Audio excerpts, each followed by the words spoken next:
Kanazawa, and these people, they hurt.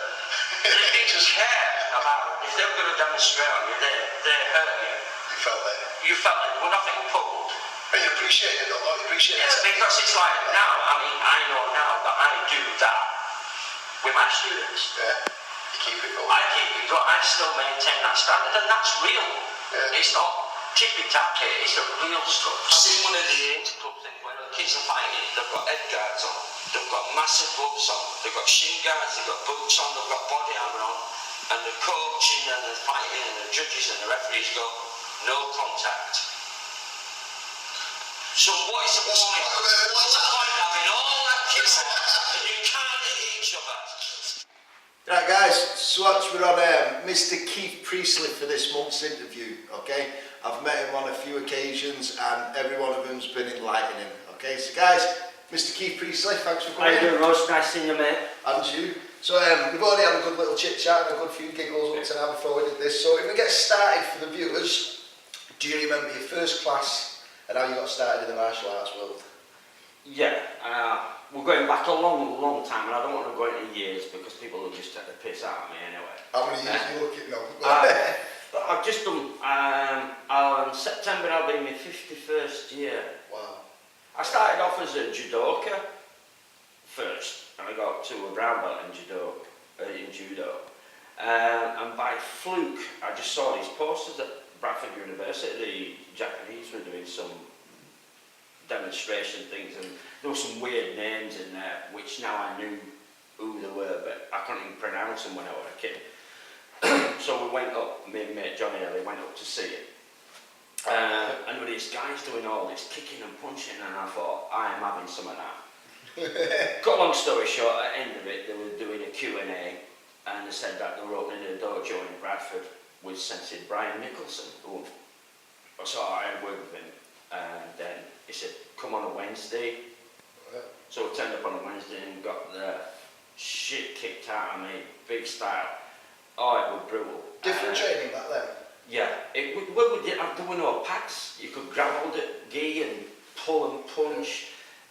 Everything was different then. Would you say like, oh, because back then, there were Japanese masters down, it was probably closely linked to them, you know, being quite new, or was it? Well, it was closely because Brian had just spent 4 years training under Japanese in Japan, so they're brutal out there, and if anybody who's been in Japan knows and trains out there, they don't mess with you, they're going to see what you've got. They're to break you. Yeah, they're there. If they break you, you've gone. Yeah. So Brian had spent 4 years training with these guys, so he knew the ins and outs of everything. Now we brought that mentality from Japan and the brutality from Japan and opened the dojo with their blessing in Bradford. So whatever he received out there, he was letting us know exactly what it was like. And plus it was fair enough because when you came to train with like Inoue, Kanazawa, and these people, they hurt. They didn't care about, if they were going to demonstrate on you, they hurt you. You felt that? You felt like there was nothing pulled. But you appreciate it, though, you appreciate it. Yeah, because it's like now, I know now that I do that with my students. Yeah, you keep it going. I keep it going, I still maintain that standard, and that's real. Yeah. It's not tippy-tappy, it's the real stuff. So you still, because this is what I say, you've got martial arts and you've got other kids coming in. If you've got a kid that comes to your club that can't cope with that kind of training, well, I guess you just say, well, our club's not for you then. And you're going to have to find another club. Or would you soften what you do to kind of bring one of them in? No, because I have classes where I bring them in, the kids come into a class on what I call the small class, whereby the technique and the basics are drilled in. Yeah. And then they go into like a medium class, whereby now they're starting to feel a little bit of a test, and the punches come a little bit harder, and I'll let them put gloves on at this one. You know, because they always get the gloves on when they start to do it out a little bit. Yeah. But then they go up into the bigger class, and then they hit the pads. But they're ready for that. Because they're ready for it. You can't just get a kid to come off the street and accept, boom. Because in society Japan, in Japan they do, because the society in Japan is there. It's still a brutal society in Japan, and a lot of people, Westerners, they have no concept of this. I've seen brutality in a dojo that if you did it here, I would be in jail. Yeah. I would be in jail. Yeah. No way. It's a different world altogether. It is, but you see, well, talking on that, because this has to get you into how you first got to Japan, so I can see where the links are. You start your martial arts and it's linked very closely with the Japanese guys. Then your instructor himself spends a lot of time over there, so I guess natural progression is go test the waters yourself. So how did you get to Japan? Who did you train with? I mean, it's like Zach was asking before, did you just turn up on a doorstep and hope to be accepted? no, it's invitation. A lot of you can't just walk into a dojo in Japan. Good.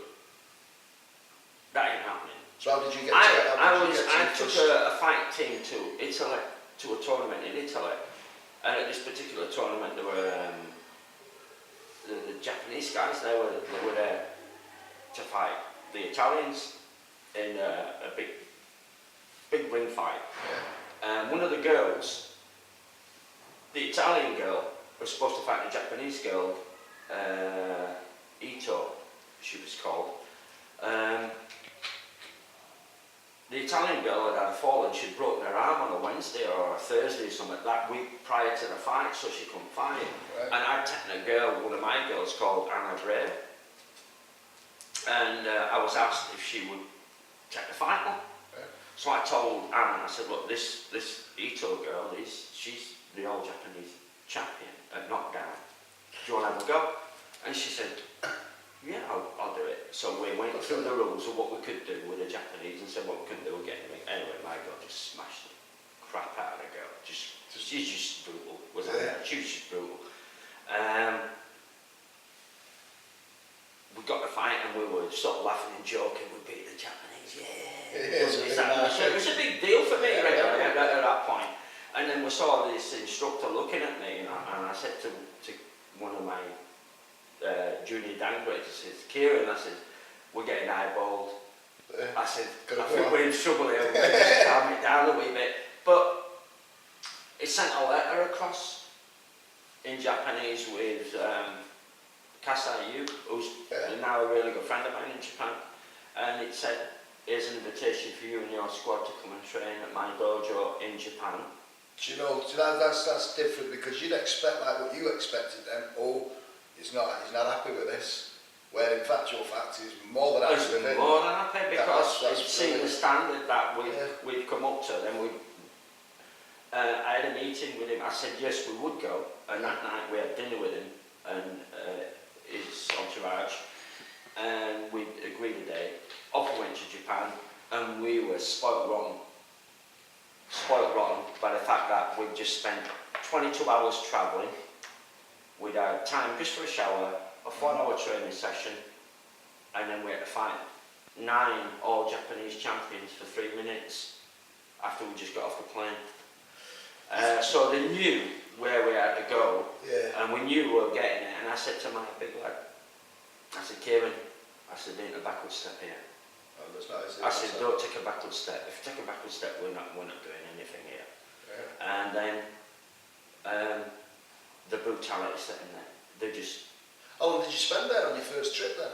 We were there for 5 days. Just 5 days? 5 days with a massive tournament, but with training sessions in between, and it was just brutal training. It was just... It was non-stop. They'd get you out of bed at 1 o'clock in the morning to go train. You see, does that happen in the UK anymore? See, because if you go back, I mean, I'm starting a little bit later than you, so I've grown up looking at when we started going to the tournament scene, and it doesn't sound similar to what you just told me. So it's obviously changed in the UK to what it is there. You're doing competitions at the moment, aren't you? Yeah. Could they be improved? I mean, is the standard as it is now? Would you like to go back to Japanese? I'd like to go back to how it was back when I first started off. No pads. Yeah. There was no, is that grade, is this grade? There was just a body in front of you, and if it was a junior grade, which I passed from a beginner to a purple belt, you fought anybody in that division. tall, small, it didn't matter. And you didn't pull any punches after No, that? no, he didn't pull any. So if he's standing as a yellow belt, that's no relevance to how we're going to go today. We go. Yeah. Well, that, you see, that's why I've said a fight is a fighter. When we get our guys ready and we go, right, you've got a fight coming up. Well, what grade is it? What's that got to do with it? You know, Well, how big is anything it? to What's do that with got to do with it? Bigger the better, ideally. You've got more to hit. So, if you could change anything in the competition world now, you're saying strip the pants away, back to no pads, would you go, or? I'd go back down to no pads, and I'd definitely sort the refereeing system out. The refereeing system out is just, we've got people who are refereeing, I've seen it just recently, that they've never been a fighter, and they're trying to judge world-class fighting, and it's just wrong. You see, I thought that was very odd. You see, I'm new to this competition world. You know, I was saying before, you worked in clubs and stuff like this, so we've started getting the competition world with our kids. And I don't think I've ever seen a fight, or sorry, a number of fights where every one of them's come off the bats and go, that's the right decision. And then you have a chit chat about some of them, and you know, it's Mary from the bakery who's judging the fight, and she's no grades attached to her. And I think, well, how does she judge the martial arts? So do you think all judges should have been fighters, or at least be involved? They've got to be involved with it. I would prefer that they've all had an history of being on the tournament scene somewhere along the line. That probably is never going to happen, but that would be lovely, because then you've got fighters who understand fighters. Yeah. And it's like the old concept. Recently I've just watched a fighter who won his particular fight, went to sit down, rest, wait for his next fight in his group, to be told that he'd lost the fight, although he'd won it. And we went, how? How comes that happen? Oh, because that 6-year-old kid who's turning the scorecard over had forgot. So I'm thinking, well, we didn't forget to fight you. Why is a real class fighter, and I'm going to name names, Trevor Felix was robbed. Trevor Felix was turned over because a kid is doing the scoring. The referee wasn't even looking at the kid to check the scores, and then someone complained afterwards. But now Trevor Felix won the fight, but then we're told afterwards he'd lost it because he cannot turn things over. What? Hello? You see, this is it. You know, I watch all the little YouTube clips, and they'll obviously only put the obvious bits on. So, you know, you'll see a back fist to the stomach and a hook kick to the head thrown relatively the same time. Hook kick, guaranteed glance, smack straight in the face, back fist, maybe just touches and glances, back fist scores. And you think, hold on a minute, you know, well, it definitely, even if you went at the same time, you'd have to score at no score, or you'd have to give it the hook kick for the technicality and the skill. And this thing scored. And again, I think, well, if I get the fighters ready, you know, the first thing I have to teach my guys is how to lose. Because it's obvious, no matter even if you win on them mats, the occasion's going to come where you call the loss. So, with the tournament scene, you're never going to get it, are you, unless you put your pro fighters, have them as judges, and then you'd hope to get some sort of justice out of every single fight you have. I think you have to be out there all the time. If you're going to do a tournament, you can't just do an odd one here and there. You've got to be on there. You've got to be on like nearly everyone. You've got to travel, like we travel all over the country. We like doing a tournament every weekend. So you are permanent. So we're on a permanent scene. Yeah. But because of that, there's an understanding about you and your fighters. Yeah. And so you're seeing roughly the same judges and referees on a constant basis. So they understand your fighters how they are. But we still get this tippy-tappy stuff of like, that scores, head away, tap in the body. Not even lucky. What is all that about? Yeah. And it ain't happening for me, I hate it.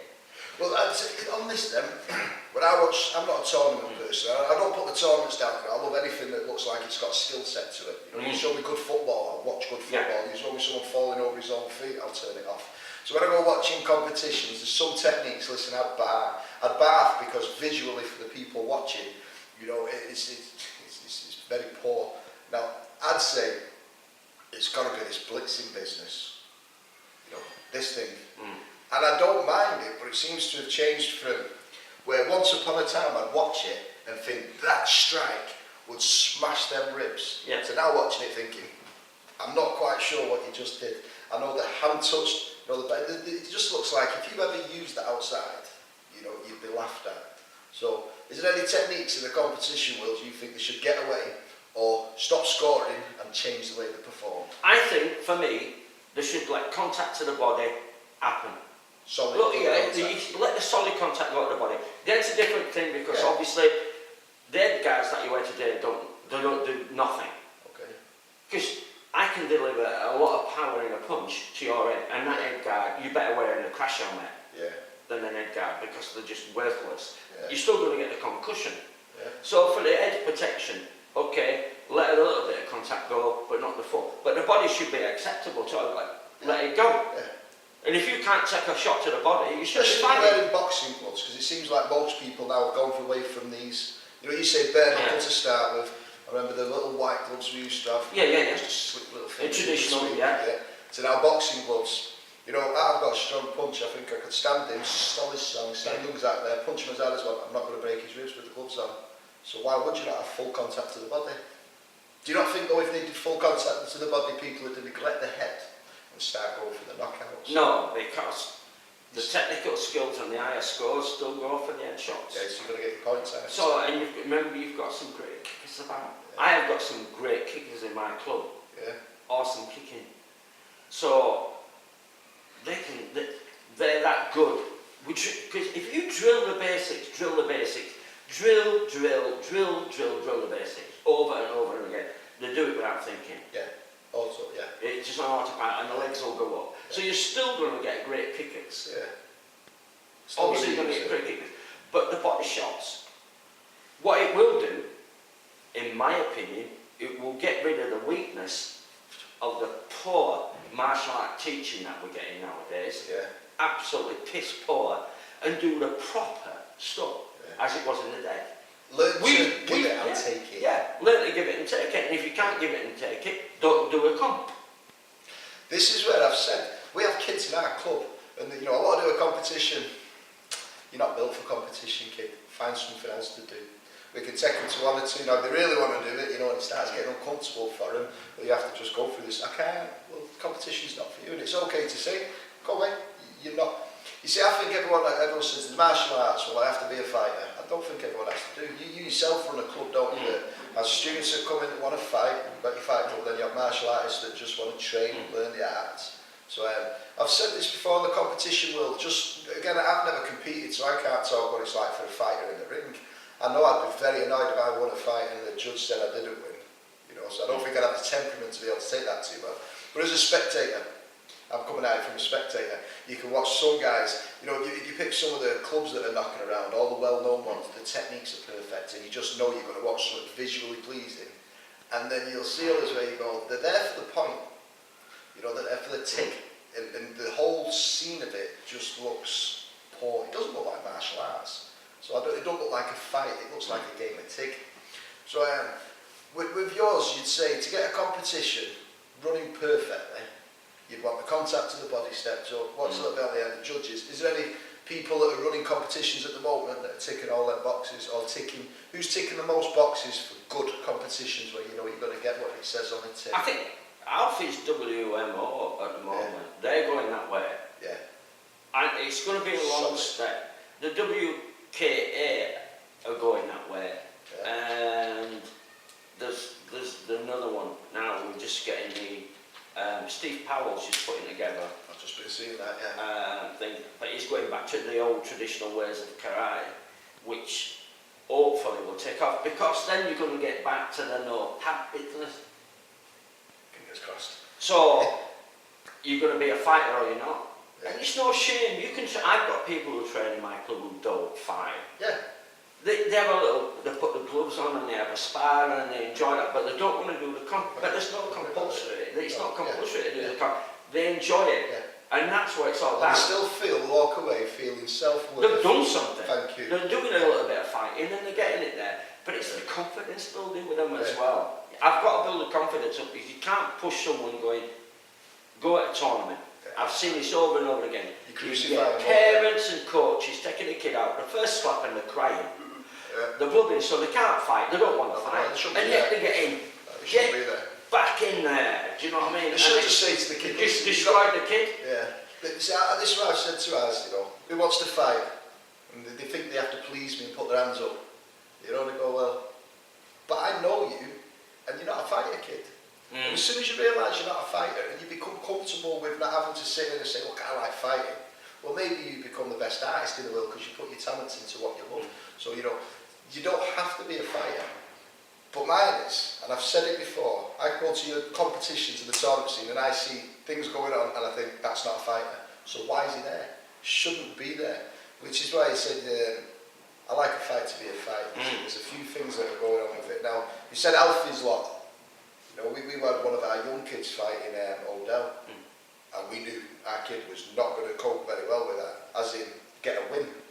So it wasn't there for the win, it was to see how much he could take, and he took a lot. To the point where, was it Thomas come up and said, he's like a zombie, that kid, just keeps getting up. And that's what he took his pride. In fact, we give him that nickname then, you know. His name's Zombie Jones. But his pride didn't come from wanting to get a win. He knew he wasn't going to win. He just wanted to know that he could withstand the storm. And he did. And that's the pride he took away. We go, do you want to fight him again next week? Well, there's no point. He can never win, but he knows his. So his training now would go to maybe in a year's time meet Adol again and see if he can, you know, give him a decent fight. But I've got other kids that have done a competition and you just see it in their eyes after, and because the mates are doing it, they feel compelled to go, right, well, I'll come so I don't feel like I'm the peer pressure from yeah, peer pressure. Yeah. And I want my students to say, no, I'm not a fighter. But, you know, I can say, do you want to fight? Yeah, I do. Do you want to fight? No, all right, thanks. And I have as much respect for both of them. The one I don't have the respect for is one that goes, yeah, I do, when they don't. You know, so as an instructor, when I see them pushing them on the mats, I want to grip that instructor and ask him if he wants to get on the mats with his worst nightmare. Because he might say, well, I'll fight a black belt, but that kid's not fighting a black belt, he's fighting a nightmare there. The noise, the crowd, the nerves, everything, maybe he shouldn't have been there. Most of the kids that I see like this are like great kids. Some instructor has given either a senpai belt, brown, white belt, brown belts, whatever, and they're a downgrade belts, and these kids have got no heart. They're being given all this stuff, making them believe, but building these kids up to be something they're not. Scared black belts. Yeah, and then they're pushed out into a ring where somebody who's got a belt on, who's earned it, knows what the score is, and he's not bothered about what you're wearing, which he shouldn't be anyway. And then the train comes, bash. Crucify the kid. And the kid then is just crying, and then that instructor there has got to live with the fact that he's put something around that kid's waist that is worthless, because the kid's got none of this, and you've got to have some of this if you want to fight. Which is where we get onto our next subject, which is all the subject we have McDojos. In my world, in the self-defence world, like I say, I can only teach what I know. So, you know, I worked in nightclubs for a while, and when I see other people teaching things that you know won't work, it physically won't work, to the point it's dangerous. You know, you're selling someone a dream, and you're just making them walk out feeling like the gods. You know, I want to be brutally honest with them when they come. So, McDojos for me, I talk of them in the sense of the self-defence people. You'd be talking, I'd guess, on the tournament scene, because that's who you're involved with in your scene. So, what would you class as a McDojo? You know, can you? I think this it can be a layered. It can be a layered subject. Is someone who just wants to make a load of money, for one. Dipping hands in pockets of He's buy the dream, buy the dream, buy the dream. And at the end of the day, they're having a nightmare. And then you've got others, they may be not so much about the money, but they've got no history. They've done a couple of years, and next thing, I'll go buy my black belt, I'll go buy a black belt, because you can do that from any shop that you want, you can buy it online, you can even grade online now. We've just seen the 11th Dan. You seen the 11th Yeah, Dan? so please. We won't go on too much, but... So please. I want to die. We'll get off him. These people, they're stealing from people. I know that some clubs have got to make money, and that's fair. I ain't got anything about making money. If it's your full-time job, but be good at what you do. Offer a good service. Offer a good service, it's like, Don't lie to them. yeah, Yeah. you don't go into an hairdresser's to buy a pound of meat. Yeah. Do you know what I mean? This is what I've said with my club. The parents come in and we go, we are a club that is based with self-defence. So if your kid gets to a black belt, you'd expect him to be able to deal with the average problem outside on the street with someone who couldn't. And if your kid couldn't, come and smack me in the face and ask for your money back. Because I failed your kid, because that's what I promised you with self-defence. If I say I'm a karate club that can get you to a standard where you can stand in front of the jump and you get absolutely annihilated, get your money back from me. You know, so we have a tournament team, but I don't do comps, so young Zach looks after him, and he has to do the comps. So it's just lying, isn't it? It's like, I call my club the Fight Club. It does what it says on the tin. Yeah. The clue's in the name, Fight Club. Yeah. We fight. Yeah. Now, if I weren't producing British, European and world champions on a regular basis, then I'm robbing the people by saying I'm a fight club. Yeah. Yes. You see, You need people check their history. Check their history. Go out there. It's online. It's everywhere. If you've got no history, don't go. Don't go. Don't go there. And people go, well, it's round the corner. Get in your car and travel. Travel. Get a train and travel. Travel. Imagine, the world's a smaller place since vehicles were invented. Yeah. You know, so I've got to get to Manchester. Well, it's an hour's walk. It's not. It's a 10-minute drive now. It's a 15-minute. So I could come and train with you guys. Yeah. If I found a karate and I want karate and that's a cat club, I wouldn't sacrifice my time to go there. I'd get in my car and I'd drive and find Russ, a good martial artist, and I would say 99.9%. If he's a great martial artist and he's got history, and you said you've got some great expertise, I want to borrow it to use for my kids. Will you come and help me out? Yeah. They will be there in the breath. They'll be there in the breath. Yeah, be a pleasure. Yeah. The guys who are at dojos don't come out of the comfort zone because they're going to be exposed. Lock the door, keep inside. Do you know what I mean? Yeah. So they keep everything, and you can tell them, man, it's like, we'll have an inter-club. Yeah. But not going anywhere else. I've seen one of these inter-club things where the kids are fighting, they've got head guards on, they've got massive gloves on, they've got shin guards, they've got boots on, they've got body armour on, and the coaching and the fighting and the judges and the referees go, no contact. So what is the point? What is the point of having all that kit on and you can't hit each other? It's like putting your seatbelt on but you're not driving. Mr. Bean! Mr. Bean! These people are crazy people. You see, you're right on that. Fully padded up, no contact. And you can't touch each other. What is all that about? It must be the only sport in the world where they're dressed for an occasion they're not about to do. You see, you watch people wear American football, all them pads. I understand why you're wearing them pads, mate. Yeah. You're crashing into that, aren't you? Because you've got like a 20-stone bloke running in 11, you know, like 100 yards in 11 seconds hitting you. Pads. That's needed. Yeah. So that's where we go. So we've got like, you're a different breed to me. I wouldn't even pretend to be in the same kind of, you know, the lineage you've got. Well, I got a little bit more of a watered down version, but I was lucky enough to go working on the clubs where the reality comes to it quite quick, so yeah, tuned in. So if you've got the advice for a brand new guy who's starting out, and because you produce fighters but you also produce martial artists that don't want to get involved in fighting, what advice would you give someone who wants to get involved in the tournament scene and he's about to look for his very first club? Okay, well, what would you give advice? Best thing you do is look online, look at the clubs.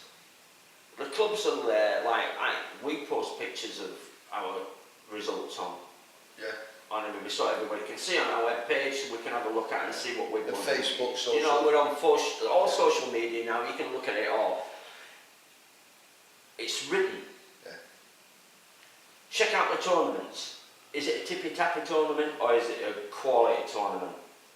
Now, if that club is at a quality tournament week in, week out and still winning, these are the clubs that you need to go to. It's a quality club. Yeah. Check the instructor out. Does he have a name? Has he got lineage? Can you travel him back in time and see what he's been like? If you can do that, you're on to a winner. Yes. Don't worry if it ain't round the corner. I've got people travel miles to train with me. Travel. Believe me, it will be worth it. Mm-hmm. It will be worth it. Yes. Definitely. Yes. So this is why I've said you've got both. Now, students, I'm a brand new kid and I'm looking at getting a training. Is it not hard for a new guy to say to an instructor who stood there in all his glory with his belt on and all his students stood in front to go up and say, can I see your grades? That's where I think the first thing goes wrong with a new kid in a club going, can I say that to this person? I'd say you'd be stupid not to say it to him. And if you've got an instructor that doesn't want to answer them questions, walk away. So I mean, it is a legitimate question. It's the only business you can get involved in, the only hobby you can get involved in where people, for some reason, ask nothing. Well, I've been doing this 20 years. The last time someone asked me to see my insurance was never. The last time anyone ever asked to see my grades was never. The last time anyone asked who my instructor was and what we do was never. Do you know, I've never checked you out. Well, I'm local, so everyone in this area have been here 20 years, they know us. No, yeah. I have people that travel down from other areas, but we're well known in there because we teach in all the schools, and yeah, I live in the area as well, so I'm known for us. But for other clubs coming to me, we have some travelling for self-defence reasons, don't we? But I've never been asked. I promise you, I've never been asked. I've never had anyone who's come in and said, can I have a look? And then I thought, I've never actually asked anybody else myself. Well, do I do? When I get somebody coming to the club, my dad takes the class, I sit down and have a chit chat with them, I watch, I tell them who I am, where I've graded, who my last grade was with. Yeah. There's no age. You can Google anybody nowadays and just check the history. Yeah. There it is, it's open for all to see. My name, Yeah, any martial artist in England, you don't even need to ask this everybody guy. in England knows who Keith Priestley is. Yes. I've been on the fight scene forever and a day, and I'm still there. So it's easy to check me out. Yeah. But you do ask, but I tell them everything. Yeah, nothing to I expose everything out there, it's laid out, and they have a choice to say, yeah, I'm going to join your club. Or no, I don't. Yeah. You see, it's like I said, it's the first step. So if you're brand new, you've got to be very careful. You know, I got sucked into a wrong club in the first one, and I was that blind and I didn't know anything about it. I fell for it and you do it, and then it's only when you go out you go, oh damn, I'm in there. Conned from the day. But so if you've got the ones that are looking to become on the tournament scene, they just do the same even if they're becoming a martial artist. You're saying your tournaments, check the history, and if they're at competitions and they're winning and they're producing fighters, that's the club to go to. If you go into just a martial arts club that's not involved with competitions, you do the same checks, don't you? Yes, you do. But I would say that there's a hell of a lot of top clubs out there. There's some seriously great clubs with great instructors out there that teach real martial arts, but they don't push the kids into tournament scene. Vic Marks, he runs what a class fighter he were in his day. Scared the shit out of me, did Vic Marks, when I used to fight him. That guy was serious. Now he's got a great scene going on what he's doing, but he teaches real stuff.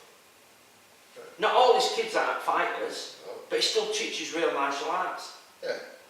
So how could you define real martial arts? He teaches the basics over and over again. He teaches everything like Alfie does. Drills the basics of the knowledge of the basics and the history about stuff and why. And he lets you evolve. Yeah. It's not just a punch and a kick, is it? No. You're a martial artist. You're building them, aren't you? You've got to, it's all right saying, mate, just do this kick. And I'll say, this kick's on the wash together. And then explain why and the wherefore of it. How to get that kick quicker, get your body into position so it kicks faster, and that's the drilling of the basics. Yeah. Now once they've got all the basic skills, then you can start playing with them and letting them evolve and do what they want to do. And I say, look, play. Expression. Play. Because not everybody, like Zach, yourself, we're all different. Yeah. We'll all do that same kick differently. Yeah, from a place, from a time. Because of the body and everything like that. So let the kids go, let them play, but drill basics. Drill the fundamental basics and give them the knowledge of martial arts, for goodness sake. Give them the history of what it's all about. Tell them all what it's all about. And if you can't do that, what you're teaching. teaching. You're teaching just a bag of tricks, aren't Yeah, you?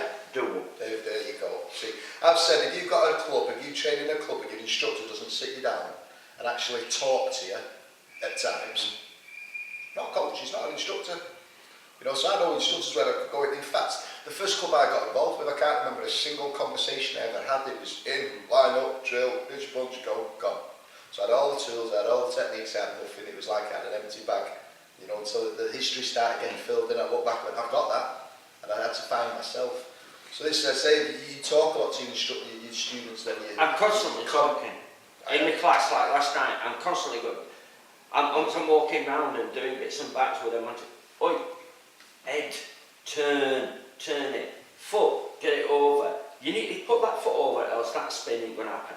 Yeah. Your contact point's going to be over there when it should be over here. Fine-tuning detail. It is, but you've got to explain why. It's not point you saying, punch in there. Yeah. There's got to be a reason behind it. You've got to explain why. And if you can't explain why, then... So who would you say is more knowledgeable in being able to explain? Are the Japanese, obviously, the coup de grace of knowledge? Or is now, with it being over in England for so long, the Western countries, have we got just as much knowledge as them? I think we have, because if we go back in history, I'm going back to Tiki Donovan, who was the England coach, and he was the first coach that got a team together that beat the Japanese. Tables turning. So we got to a point where we were the people, but then we got soft. We've got soft, and then other countries have taken over. So do you The Japanese have got a lot of history, and they can tell you about the history of everything like that. they've got, yeah. And they've still kept that same hard format, but they're evolving now. Softer? No, they're just as hard, but they're evolving to Westerners as well. Yeah. Because a hell lot of the time, most of the Japanese are over here anyway. Yeah. So you can go train with people like Cassie. I mean, I've trained with, like, sadly, that a lot of them have gone now. Suzuki, Tatsuo Suzuki, Meiji Suzuki, and people like these. I've trained with all these guys, the Sano, Kanazawa, Inoida. I've trained with all these Japanese people, and I'm fortunate enough to train with Kimura in Japan now. So I train with them on a regular basis. So I pick his brains. You see, this is what I said just about the standards. If I was into traditional karate, martial arts, that's where I think my motherland would be. You know, look at me being on the door work and the self-defence. You know, Trev Roberts is great, and he lives up the road. I couldn't have got much better. There's no point in going to Japan when I've got Trev sat here with me. You know, 30 years experience in what he does and proven track record, same as what you have. You've got a completely different set of standards and martial arts quality to the guy that trains with Bob around the corner, who, you know, has a little gym and he maybe has 10 students. So that when I hear you talking about these names, you know, other people, they don't have that luxury. Do you think if they're in, they should travel? If I was in traditional karate and I stuck to it, I know the day would have come, I'd have had to head to Japan. I'd have had to have somehow... I can see where you're going, but you've got some great traditional martial artists still in this country. Yeah. Go to them, because they still do the Japanese. Have you got a few names of people? Abernathy, he's brilliant guy. These people you're saying, you've got good traditional karate guys, and they want to expand the knowledge and tap into a little bit of history. There's people out there in England that they can go and see now. Yeah. Who are they? Yeah, I see. You've got Abernathy, you've got Powell. These guys, they've got history. Yeah. Do you know what I mean? And they're open people. I tell you who is Steve Law. Oh, dear me. If you want to go train with the traditional martial arts people, if you ever get the chance, and I have had the chance, right, you've got to go. Ask Alfie Lewis about him, alright? Ronnie Caldwell's prodigies. I tell you what, these guys are awesome people, but they're traditional, but they'll let you play as well. Yeah. But they still keep that Bushido way, Yeah. which is the manners and the respect and the gratitude and everything, but they still drill basics, but they tear it, they strip it down raw. then they build it back up to suit you. Yeah. And these guys are mental. That's it. I love training with them. I've trained with these guys, but they're there. They're still here. Why would you? But you've got to go dig. Get in your car and find them. Yeah. This is what I said. I was lucky. All the people I needed to find were there. Yeah. And they were working with me. But if they weren't, I know for what I wanted out of my martial arts, there was no one around here that could offer it me. I would get in my car and travel. And this is what I said, karate, it must be so steeped in West, in England and the UK now, but there's got to be quality. You've just got to get in your car and find it, haven't you? And be willing to travel. Or do you think they want the easy road? Some people I was just about to say, some people want the easy option. Yeah. And some people are maybe a bit frightened to come out of the comfort zone and ask. They want to. Do you think other instructors would be okay with students saying, I'm going to go and train with such and such, or do you think someone, well, here's one, I'm going to know what you're going to say. If the instructor's very wary about you go training with a top guy, it's because he's scared of what he is. And he's going to be exposed. Yeah, exposed. Yeah. If he's very confident in his teaching, he'd be happy and pleased for you, and dead ecstatic and pleased going. I tell mine, Yeah. go train with other people. I've sent my guys to you Yes. because I can't do what you do. Yeah. I don't pretend to do what you do because it doesn't say on the tin. Yeah. So I send my guys to you and don't learn that kind of Yeah. stuff. And I've said, go train with them. I said, if you want to go train with them, go train with them. And come back and go, bag of shit that one. Mine? No. I kept coming back and saying, I'm not going there again. Yeah. I said, well, there you go. This is what I said But to now, all the you need students. to come out of your comfort zone. Yes. Don't just believe everything I say. Judge me on my students. Yeah. That's all I ask. Judge me on my students. If I say I can produce a quality fighter Yes. and I ain't got one, Liar. then I'm a liar. Yeah. And I should be doing one. Because I'd be in that dojo then. Anyway, judge me on my students. And if I've got a list of students, that I've got a list of wins and achievements a mile long, then I'm doing the right thing. You see, there is a big thing at the moment, and I keep saying, sometimes I get disheartened when I think the martial arts world has just gone to pot, where every man and his dog can jump in who's not done what they're meant to have done and still claim a belt and supreme bloody judgment from everybody and be looked on as a martial artist, and you go, he still cries in bed at night on his own. Do you know what I mean? He's not solved his own. So, if you could improve the martial arts world, what sort of things would you start doing? If I could improve the martial art world now, my first thing would be, now, get hold of the sports minister, rag him into a room and don't let him out. Tell him the martial art world needs regulation. It's got to be, because anybody can teach. Open a dojo, anywhere, anytime, any place. No one checks you. No grace. You could be a mass murderer and still open a dojo. Yes. There you go. Do you know what I mean? So there's none of that. Start there. Regulation. You've got to prove your history. Why would you not? And if you can't prove your history, or you don't want to prove your history, you can't open a club. Because you're in a dojo. Do that. So, well, they can, but they have to open it under a different banner and not call it martial arts. yeah. Or it's Zumba Jitsu or something. Yeah. Anything but martial arts. Anything but Traditional martial arts or nothing with martial arts in the title, because it's not doing what it says on the tin. Get that sorted out, and that'll go a long way, because then you've got the good guys. You'd get a lot of the drift would all the drift would go. And then people, if you turn up at my place, it says Fight Club. I wonder what they're doing there. We're a fight club, right? So do that, and what it says on the door, if it says, right, we've been regulated, we can't call ourselves a martial art club, but we're a boxing club dance troupe. Yeah. Right. In fact, you know the good thing with this is, if they did that, they'd still be full. Yeah, there's still I've got a Zumba class next door, she's got 20, 30 people in it, she's still full. So this is what I said, why do they find the need to latch on to that word martial arts? I think because it gives them this impression when people ask them what they do, martial arts, they instantly get this, wow, you must be. So I think that's why. I think the martial I think the martial art words the words martial arts, it should have underneath in little brackets, mystique. Because martial, the word, if people say, oh, you do martial arts, yeah. Yeah, you see, You know what I mean? this And is you get an this, instant and perception of... it creates this mystique about that you're some kind of a ninja, Yeah. that you can go from rooftop to rooftop and bounce about and do all this kind of stuff. Movies do that. Yeah, It's not real. It ain't real anymore. Do you know what I mean? It does in the movies, but it don't do in reality. You can crouch in tiger. Yeah, when you look at the movies. Someone gets a kick in the nuts, he's jumping up and he started fighting. I've had a kick in the nuts and I ain't jumped up starting fighting again. I'm just laying on the floor going, oh my God, no. Reality check.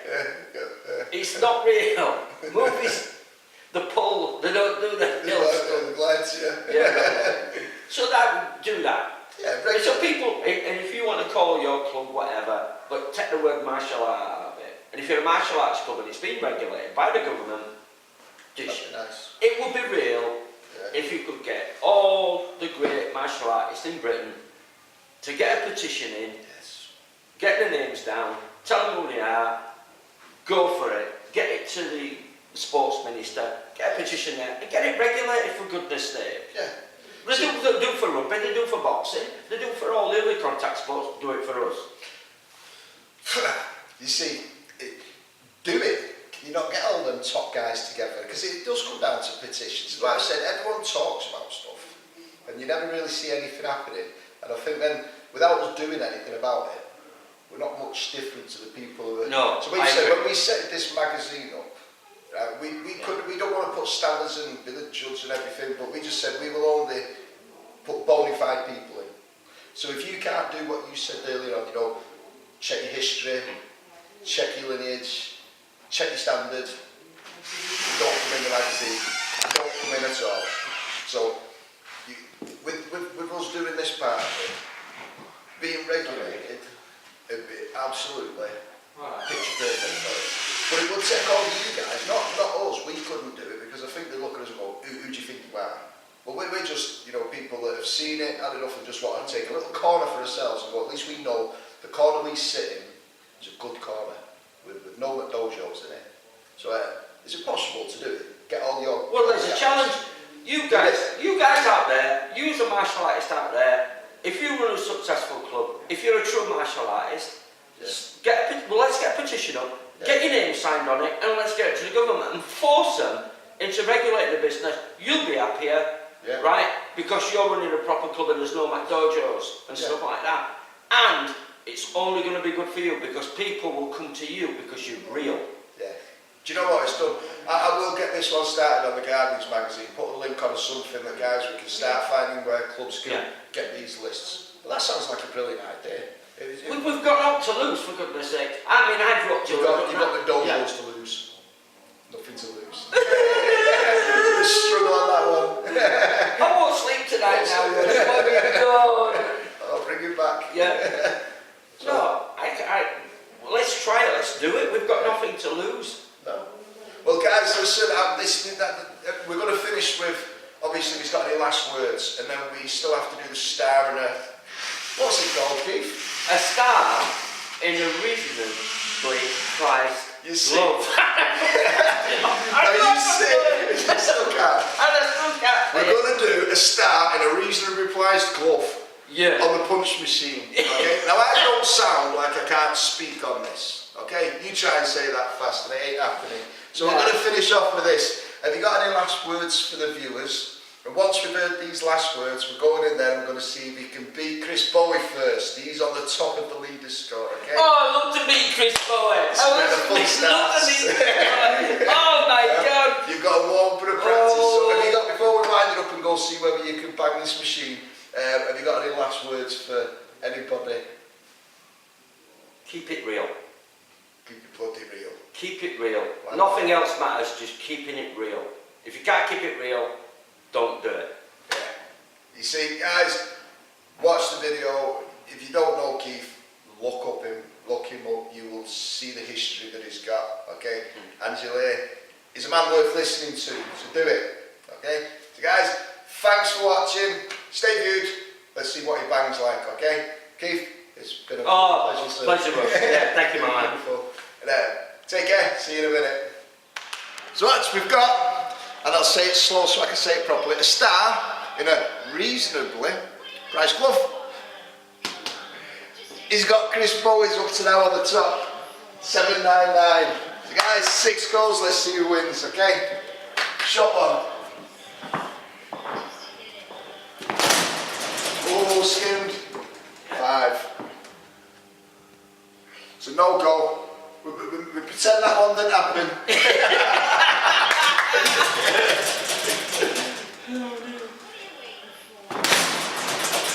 2, 3, 4, 5, 6, 7. Chris, watch it.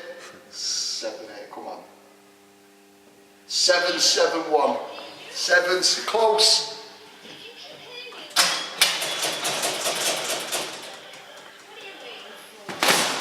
Oh, that's me, 10. 3, 4, 5, 6, 7. Ah, still not there, still not there. Chris, you're in front, kid. Good job you're younger than me, Bowie.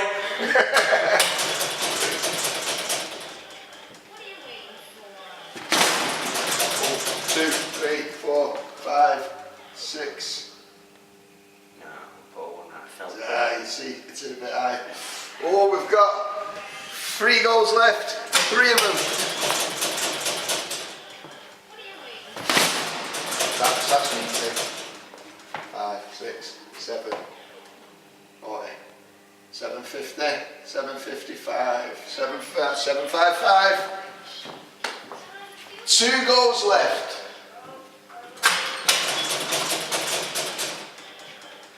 1, 2, 3, 4, 5, 6. No, Bowie. This is for you to retain the top spot, Chris. 1 shot left. No pressure. No pressure on me, Chris. Everyone's watching. Everyone's watching. I know. Here we go. Here we go. Bang it. 2, 3, 4, 5, 6, 7. 770. 781, 785. Oh, 7. Oh,